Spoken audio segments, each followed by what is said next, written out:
Welcome back. I'd like to thank everybody for their support on the last videos. We had an excellent response, the best that we've had yet. We've got a few more subscribers. I've been approached by a couple of people who are willing to give us a few items to give away. So they could be tyres or rental bars, grips, levers, some tools, I'm not sure yet. But we just need to get a few more subscribers on board, and that will benefit you guys. We'll have a few giveaways, a couple of competitions, if we can get the numbers up. So let's work on that. I've had a lot of private messages about the 500 Velo and how it came about. The story starts in New Zealand about this bike and how myself and the old man decided to build it. So we'll have a look at that today. I'm sorry we haven't got back into the 350 Velo build. We will. I've just run out of time. Work's been busy, Broadford last weekend, and just life in general. So, but we will get back onto it. So today I'll just do a bit of a history on this, and we'll talk about some up and coming events. And once again, I'd like to thank Russell Owen. He put some photos together for us, and I'll show you some of those. So let's have a look.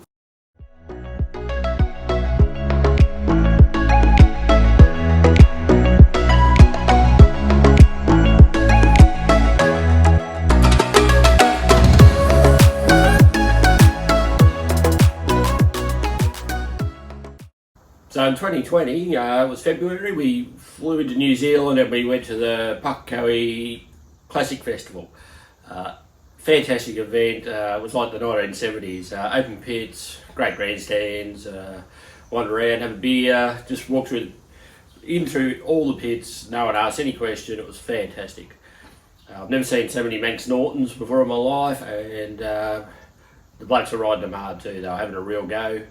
Lots of Ducatis, lots of everything really. It was just a great event. There was a CCM over there, the bloke was sitting up. He's in the middle of the field with the Manx Nortons. He was going well. Saw the fastest Norton Commando I've ever seen, in the middle of all the Ducatis. Come second, third, absolutely flying. So I've got a few photos, we'll put those up.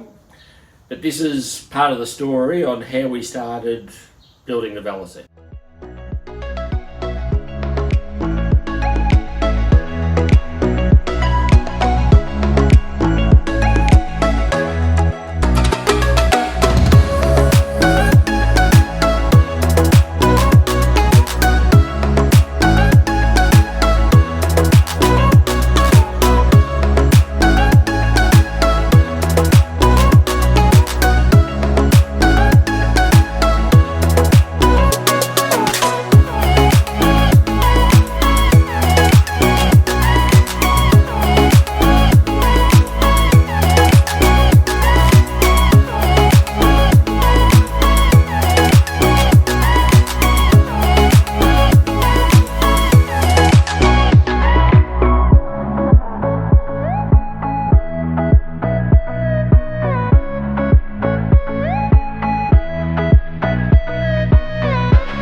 After spending the weekend at the racing, we did a bit of a tour in New Zealand, and just for a few days before I had to fly back to work, and Dad mentioned we should build something, and I agreed.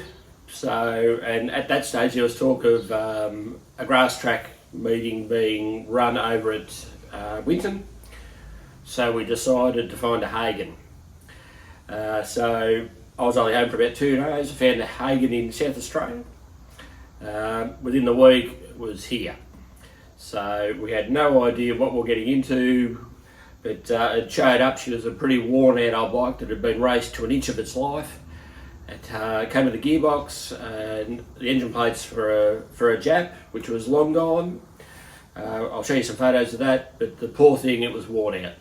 So we had a big job ahead of us, and once we started talking about the engine, Dad said, oh, we might see if there's a velocette engine left at home in the shed. And once he started looking, there was still rows of velocette engines and parts in the shed. So he started building an engine, and so we did the full resto, which was very hard over COVID. We waited a long time for parts, and but we got there in the end. But I'll show you a few photos of that.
you know, I could have put up a million photos of the valet restoration. I did document it pretty well on Facebook over the time, over the COVID, before we started doing the YouTube thing. I'd like to thank my father for his endless work on all the Hagons we got. He never stops, he's amazing. He just works on this stuff nearly every day. He just loves every minute of it, he does.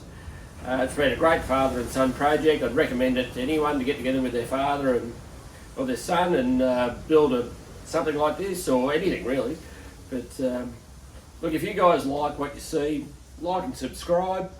I'll try and get another video out in 7 days. We'll see how we go.